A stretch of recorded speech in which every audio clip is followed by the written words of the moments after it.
అధికార పార్టీలోనే ఉన్నారు, కానీ కుమ్ములాడుకుంటున్నారు. ఒకరు పక్క జిల్లా టీడీపీ ఎమ్మెల్యే, మరొకరు 2024 ఎన్నికల్లో ఓ నియోజకవర్గం నుంచి ఓడిపోయిన సీనియర్ నేత.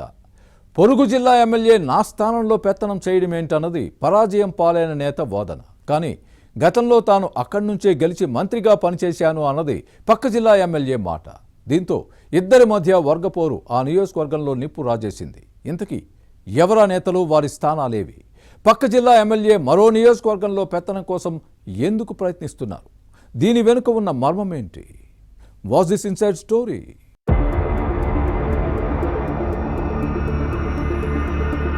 కర్నూలు జిల్లా ఆలూరు నియోజకవర్గంలో తెలుగు తమ్ముళ్ల తగవులు తారస్థాయికి చేరాయి. నేతల మధ్య ఆధిపత్య పోరు అగ్గిరాజేస్తోంది. పచ్చగడ్డి వేస్తే బగ్గుమనే పరిస్థితి ఉంది. ఇన్ఛార్జ్ విషయంలో కుమ్ములాటలు పార్టీ పెద్దలకు తలనొప్పిగా మారాయి. 2024 ఎన్నికల్లో వీరభద్ర గౌడ్ ఆలూరు నుంచి పోటీ చేసి ఓడిపోయారు. పరాజయం పాలైన నేతకు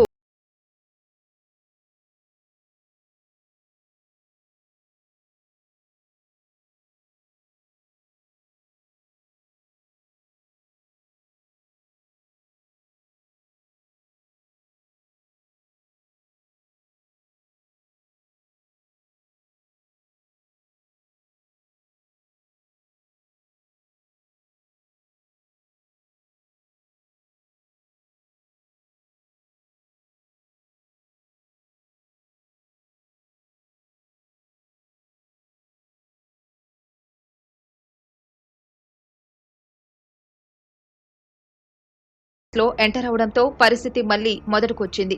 జయరాం అనంతపురం జిల్లా గుంతకల్లు టీడీపీ ఎమ్మెల్యే. 2019లో వైసీపీ నుంచి ఆలూరు శాసనసభ్యుడిగా గెలిచి మంత్రిగా పనిచేశారు. ఇప్పుడు పక్క జిల్లా ఎమ్మెల్యేని అన్న విషయాన్ని మర్చిపోయి కర్నూలు జిల్లా ఆలూరులో పెత్తనం చెలాయించాలనుకుంటున్నారు. ఓడిపోయిన నేత ఇక్కడ రాజకీయాల్లో వేలు పెట్టడం ఏంటనేది గుమ్మనూరు జయరాం వాదన. వాస్తవానికి 2024 సార్వత్రిక ఎన్నికల్లో జయరాంకు వైసీపీ అధినేత జగన్ కర్నూలు ఎంపీ టికెట్ ఇచ్చారు. కానీ ఈ నేత తిరస్కరించారు. ఆ తర్వాత సైకిల్ ఎక్కి గుంతకల్లు టీడీపీ ఎమ్మెల్యేగా గెలిచారు.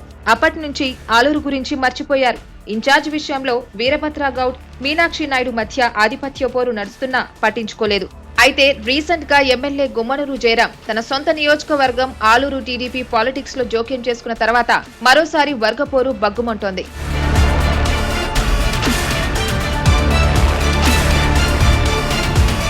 అయితే రీసెంట్ గా ఎమ్మెల్యే గుమ్మనూరు జయరాం తన సొంత నియోజకవర్గ ఆలూరు టీడీపీ పాలిటిక్స్ లో జోక్యం చేసుకున్న తర్వాత మరోసారి వర్గపోరు బగ్గుమంటోంది.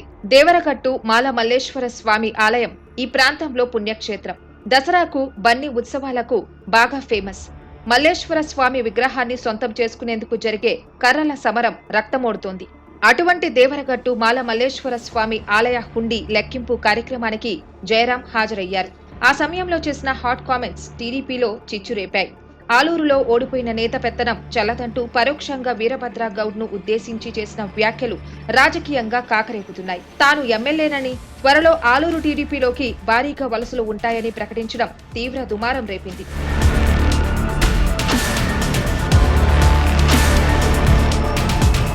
జయరాం కామెంట్స్ వెనుక పెద్ద పొలిటికల్ స్ట్రాటజీ ఉంది. తన కుమారుడు గుమ్మనూరు ఈశ్వర్ను లైమ్ లైట్ లోకి తీసుకురావాలని భావిస్తున్నారు. వైసీపీలో ఉన్నప్పుడే వారసుడి రాజకీయ అరంగేట్రం కోసం ప్రయత్నించారు. కానీ అప్పట్లో కుదరలేదు. దీంతో ఇప్పుడు టీడీపీలో ప్రాధాన్యత దక్కేలా పావులు కదుపుతున్నారు. ఈ క్రమంలో ఆలూరు టీడీపీ ఇన్ఛార్జ్ పదవి ఇప్పించుకోవాలని ప్రయత్నిస్తున్నారు. ఈ ప్లాన్ లో భాగంగా 2024 ఎన్నికల్లో ఓడిపోయిన వీరభద్ర గౌడ్ ను టార్గెట్ చేశారని పొలిటికల్ సర్కిల్స్ లో టాక్. అయితే ఆలూరు టీడీపీ ఇన్ఛార్జ్ పదవి తమ నేతకే వస్తుందన్న ధీమాతో గౌడ్ అనుచరులు ఉన్నారు. అయితే వివాదం ముదరక ముందే తెలుగుదేశం అధినాయకత్వం జోక్యం చేసుకుని ఇన్ఛార్జ్ పై రాజుకుంటున్న రగడకు ఫుల్ స్టాప్ పెట్టాలని కోరుతున్నారు. లేకపోతే ఈ పంచాయతీ మరింత ముదిరి రచ్చ రంబోలా అయ్యే అవకాశం ఉందన్న వాదనలు లేకపోలేదు. తెలుగుదేశం అధినాయకత్వం ఏ నిర్ణయం తీసుకుంటుందో చూడాలి.